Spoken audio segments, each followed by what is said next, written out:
Querida turma, bem-vindos à revisão do módulo 4. Auditoria é o tema central deste módulo, passando por uma análise profunda do conceito de riscos e controle interno. Exemplificaremos também algumas áreas de atuação com o objetivo de esclarecer na prática os conceitos apresentados. O termo auditoria vem do latim audire, o que já denota em sua origem os profissionais que buscavam chegar a conclusões inquirindo e reunindo informações. Esse módulo se baseia em Risk Assessment e o papel da auditoria e da controladoria. Vamos falar sobre as diferenças entre auditoria e outras áreas de controle de riscos, a evolução da auditoria interna e da sua importância. Vamos falar sobre missão, crenças e valores da auditoria interna e, por fim, os tipos e especializações da auditoria interna. O conteúdo deste módulo vai trazer a introdução à auditoria interna e à controladoria. Vamos falar sobre o papel da auditoria e da controladoria no âmbito público e privado. O papel do setor de compliance nas áreas pública e privada. Vamos também entrar em detalhes sobre a Lei nº 13.303 de 2016, que é a Estatuto das Estatais, da Empresa Pública, da Sociedade de Economia Mista e das suas subsidiárias. Determina esta que se leve em consideração as regras de governança corporativa, de transparência e de estruturas, práticas de gestão de riscos e de controle interno, composição da administração e, havendo acionistas, os mecanismos para a proteção, análise de riscos e estrutura organizacional dos órgãos de controle interno nas entidades. Trataremos também sobre as diferenças entre auditoria e as outras áreas de controle de riscos. Falaremos sobre a evolução da auditoria interna e da sua importância, a missão, crenças e valores da auditoria interna e os tipos e especializações de auditoria interna. A auditoria é o tema central deste módulo e passa por uma análise profunda do conceito de riscos e controle interno, tal como nos falamos. Esse módulo também traz a origem dos profissionais que buscavam chegar às conclusões inquirindo e reunindo informações. Compete às auditorias internas oferecer avaliações e assessoramento às organizações públicas destinadas ao aprimoramento dos controles internos, de forma que controles mais eficientes e eficazes mitiguem os principais riscos de que os órgãos e entidades não alcancem os seus objetivos. A Revolução Industrial surgiram as empresas mais próximas do formato que conhecemos hoje. E a expansão das atividades, muitas vezes para além das fronteiras dos países, começou a exigir controle e monitoramento.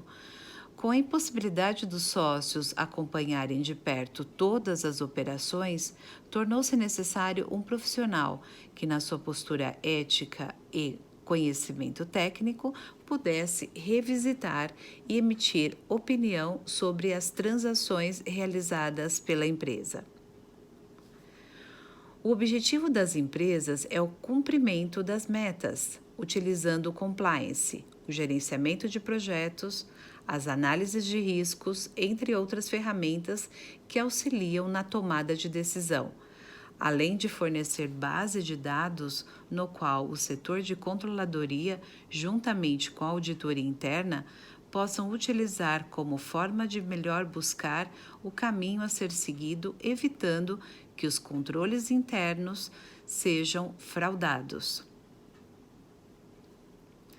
A controladoria, que em seu conceito busca fornecer aos gestores a informação necessária para atingir os objetivos da empresa, é considerada então como a unidade administrativa responsável pelo acompanhamento da gestão e o controle de recursos disponíveis para o processo de produção, bem como análise do desempenho das operações da empresa. A controladoria nada mais é do que um sistema de feedback que ajusta a comparação entre o desempenho e os objetivos planejados, sendo ele de longo ou de curto prazo. A controladoria é o órgão administrativo responsável pela gestão econômica da empresa, com o objetivo de levá-la a uma maior eficiência. A controladoria caracteriza-se por ser um órgão de suporte, não de assessoria. Portanto, sua função é apoiar todos os gestores empresariais em todas as etapas do processo de gestão.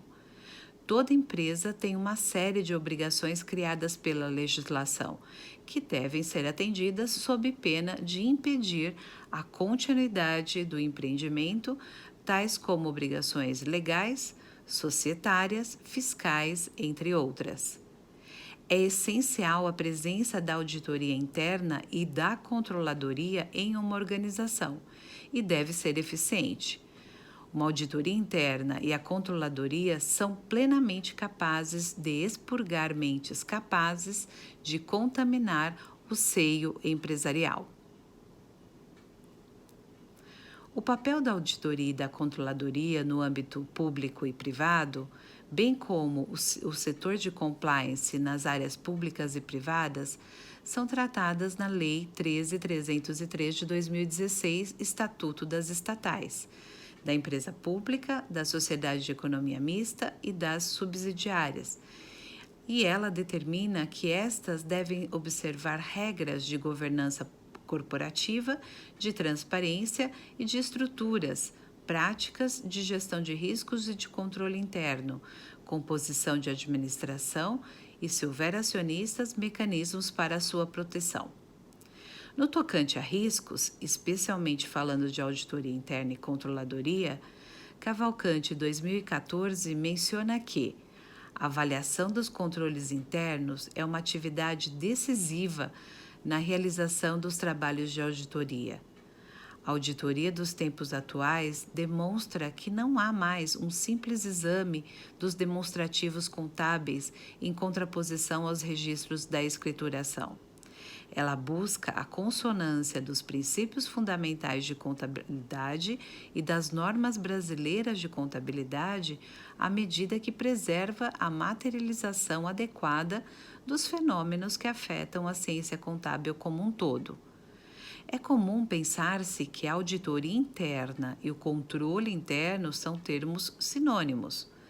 Na definição do Conselho Federal de Contabilidade, no qual dispõe as normas brasileiras de contabilidade, a auditoria interna é definida da seguinte maneira: a auditoria interna compreende os exames, as análises, as avaliações, os levantamentos e as comprovações metodologicamente estruturadas para avaliação da integridade, adequação, eficácia e economicidade dos processos, dos sistemas de informação e dos controles internos integrados ao ambiente e de gerenciamento de riscos com vistas a assistir à administração da entidade no cumprimento dos seus objetivos. O processo de avaliação dos controles por parte da controladoria representa uma das atividades mais importantes para garantir a fidedignidade das informações para o processo decisório. Seguindo a norma brasileira de contabilidade do Conselho Federal de Contabilidade, a responsabilidade primária na prevenção e identificação de fraudes e erros é da administração da entidade, por meio de implementação e manutenção de adequado sistema contábil e de controle interno. Deste modo, o controle interno é monitorado pela controladoria, através de um conjunto de investigações sobre as principais atividades da entidade, objetivando assim o constante entendimento do fluxo das atividades, direcionamento e também das possibilidades de ocorrência de fraudes causadas por falhas no controle interno. Os pilares do programa de integridade são falados e vistos ao tempo todo dentro da empresa. O primeiro deles é o comprometimento da alta direção. A alta direção deve não só monitorar o cumprimento de tudo que foi estipulado, bem como estar muito próximo às áreas de controladoria e também de auditoria interna. A alta direção é que dita como que vai ser feito todo o acompanhamento e também, no caso de haver alguma coisa errada, alguma situação indevida, como vai se dar também as sanções. O segundo pilar é a análise de riscos. A todo momento, os departamentos internos de controle têm que identificar os riscos que a empresa passa. Ao passo que a empresa vai agregando serviços ou produtos ao seu portfólio, a análise de riscos pode se alterar. Portanto, é importante anualmente ou de uma forma bastante regular fazer essa análise, pois pode ocorrer variações. O terceiro pilar é o código de conduta e políticas de compliance, ou seja, tem que haver um documento no qual se especifica tudo o que pode ser feito ou não dentro da organização, para evitar que as pessoas fiquem com dúvida ou não saibam exatamente como agir em alguma situação conflituosa. Portanto, é importante que haja um documento que as pessoas conheçam, sejam treinadas, assinem, tenham realmente o conhecimento e o aplique. O quarto pilar é o controle interno. Uma vez que eu analisei os riscos, fiz o documento, as pessoas assinaram, foram treinadas, eu preciso saber se efetivamente está havendo uma efetividade ou não no cumprimento das regras. E saberemos isso no controle interno, que é o quarto passo dos pilares da integridade. O quinto momento é o treinamento e a comunicação. Se todas as pessoas, em qualquer que seja o seu nível hierárquico, estiver a par de como funciona o programa de integridade, ela vai saber também utilizar-se dessas informações e desses mecanismos no momento que for necessário. Então, os treinamentos e as comunicações devem ser efetivos, cobrindo todos os públicos da empresa. O terceiro pilar, igualmente importante, são os canais de denúncia. Se houver irregularidade, qualquer membro da empresa precisa saber onde denunciar. E esse canal de denúncia tem que ser diretamente ligado à pessoa do compliance, que é uma pessoa neutra, que não vai estar ligada, obviamente, à alta direção e dever de alguma responsabilidade no sentido de dar a essa alta direção o cumprimento de todo o processo da empresa. Então, os canais de denúncia são super importantes porque através deles as pessoas se sentem, obviamente, respaldadas se houver alguma irregularidade e poder aí dizer e mencionar qual é o problema e a área que está envolvida. Da mesma forma, em continuidade, as investigações internas têm que correr de uma forma muito neutra. Uma vez que foram feitas as denúncias, tem que ser identificado qual é a procedência e para isso que servem as investigações internas. O oitavo passo é o processo que envolve o estudo, análise e a avaliação detalhada de informações. É o que chamamos de due diligence. E, por fim, o último pilar é a auditoria e o monitoramento. Esse programa de integridade, ele é vivo, ele acontece o tempo todo. Por isso que ele precisa ser automaticamente e todo o tempo auditado e monitorado, para que não caia em desuso ou fique obsoleto. Vamos falar um pouquinho sobre a Lei Sarbanes-Oxley, a famosa SOX. A experiência brasileira segue a aplicação da Lei Sarbanes-Oxley, importante legislação aplicada nos Estados Unidos, que vem servindo de referência para o Brasil. Neste sentido, as empresas brasileiras compreenderam que o risco deve ser a base das suas ações. Dito de outra forma, tentar identificar previamente os riscos e, com isto, afastá-los ou mitigá-los, a empresa aumenta a sua credibilidade econômica, financeira e social. O artigo 7 fala sobre o Estatuto das Estatais. Aplicam-se todas as empresas públicas, as sociedades de economia mista de capital fechado e as suas subsidiárias às disposições da Lei número 6.404, de 15 de dezembro de 76, e as normas da Comissão de Valores Imobiliários sobre a escrituração e elaboração de demonstração financeira, inclusive a obrigatoriedade da auditoria independente por auditor registrado nesse órgão.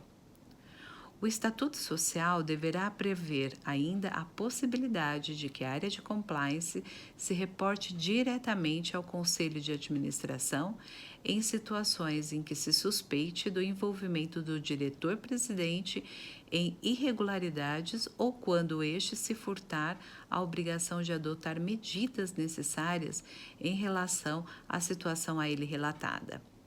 Daí também a relevância de uma auditoria externa para evitar que haja qualquer irregularidade na auditoria interna, tornando o modelo de gestão extremamente confiável. A relação entre a auditoria e a gestão de risco visa exatamente evidenciar como cada tipo de auditoria, interna ou externa, pode contribuir para o processo eficaz da gestão de risco, compatibilizando-os com os valores e a cultura da empresa, seja ela pública ou privada. Segundo o decreto regulamentador do Estatuto das Estatais, serão enviados relatórios trimestrais ao Comitê de Auditoria Estatutário sobre as atividades desenvolvidas pela área de integridade e prestigiando a transparência. O artigo 20 do Decreto 8.945 de 2016 prevê que a empresa estatal poderá utilizar a arbitragem para solucionar as divergências entre acionistas e sociedade, ou entre acionistas controladores e acionistas minoritários, nos termos previstos no seu Estatuto Social. Falemos sobre o controle de risco. Dentro de uma organização, podemos elencar algumas linhas de defesa: negócio, compliance e auditoria interna. A primeira linha de defesa é o negócio, no qual os próprios funcionários devem não só ter conhecimento, mas também gerir a rotina diária de trabalho dos seus riscos. O compliance é a segunda linha, com a supervisão junto nos órgãos de controle para o funcionamento do seu próprio sistema, enquanto a auditoria interna é a terceira e última linha, devendo fazer a supervisão de toda a organização, inclusive da área de compliance. A metodologia de controladoria é baseada no processo de controle através de padrões de qualidade previamente estabelecidos, focado no planejamento e orçamento traçados pela organização. Porém, todos os membros da organização devem estar envolvidos, desde os níveis mais altos até os operacionais. Desta forma, a controladoria presta contribuições importantes ao progresso organizacional, possibilitando o equilíbrio da organização diante das dificuldades existentes no seu ambiente organizacional. Todos os passos do processo devem ser descritos, ou seja, o andamento deve ser documentado e descrito nos seus pormenores. A fundamentação sólida é essencial para uma conclusão correta e inquestionável. O auditor deve prestar e prezar pela robustez dos seus argumentos e conseguirá, com isso, elucidar o objetivo do processo, que é simplesmente a sua razão de existir. É evidente que durante o processo é possível que os objetivos não sejam totalmente alcançados e considerados isso como riscos do processo. O auditor deve identificar seus possíveis riscos e associá-los aos objetivos. Ao estudar compliance e auditoria, aprendemos que, no fim, o que importa é a lisura dos procedimentos. O que vale para esse tipo de processo também. Controlar os riscos é se antecipar, minimizar os potenciais danos, velar pelo nosso patrimônio. A auditoria interna é uma atividade independente de avaliação objetiva e de consultoria destinada a acrescentar valor e melhorar as operações de uma organização. A auditoria interna assiste a organização na consecução dos seus objetivos através de uma abordagem sistemática e disciplinada, na avaliação da eficácia da gestão de risco, do controle e dos processos de governança. Contudo, para executar seu trabalho, é preciso que o profissional da auditoria interna esteja inteirado sobre as atividades desenvolvidas pelo compliance, com o estabelecimento de um trabalho em parceria, coordenado onde, quando das suas visitas, a auditoria possa munir-se das informações relevantes, principalmente sobre o resultado da identificação e avaliação dos controles e riscos.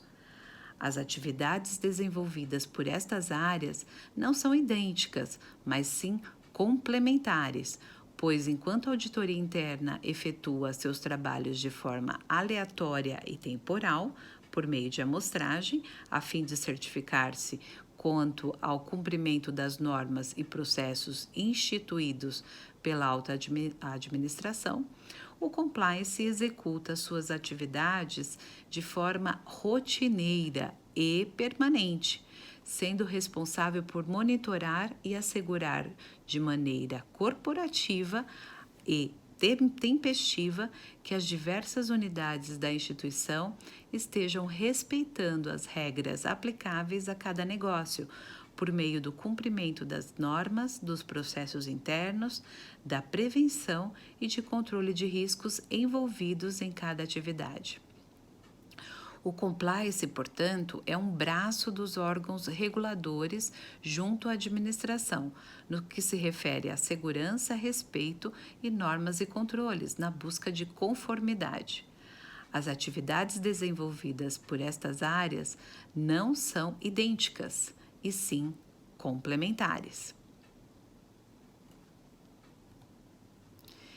A auditoria interna começou com uma função administrativa, que era exercida por uma única pessoa e que consistia principalmente na verificação independente de contas, antes de seu pagamento. Com o tempo, ela evoluiu para uma atividade profissional altamente qualificada que se entende a avaliação de eficácia e eficiência de todas as fases das operações financeiras e não financeiras da empresa. As auditorias nasceram das necessidades contábeis, pois a posse sempre foi importante para o ser humano e para manter as suas propriedades, nada melhor do que um controle rigoroso, a começar pela finança.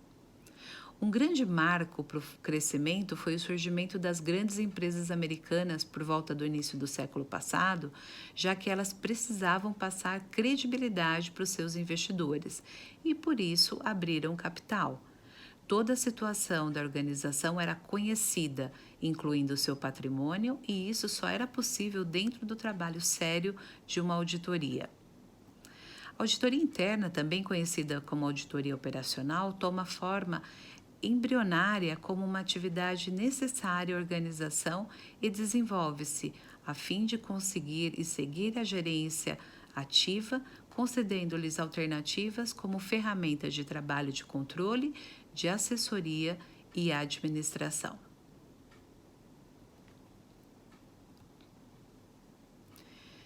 Por fim, a auditoria interna é uma atividade independente e objetiva, que presta serviços de avaliação e de consultoria e tem como objetivo adicionar valor e melhorar as operações de uma organização por meio de uma abordagem sistemática e disciplinada para avaliação e melhoria da eficácia dos órgãos de gestão de risco, controle e governança corporativa.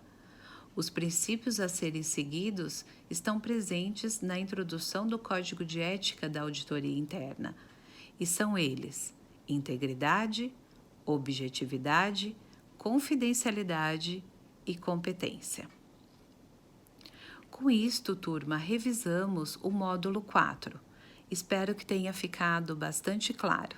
Muito obrigada!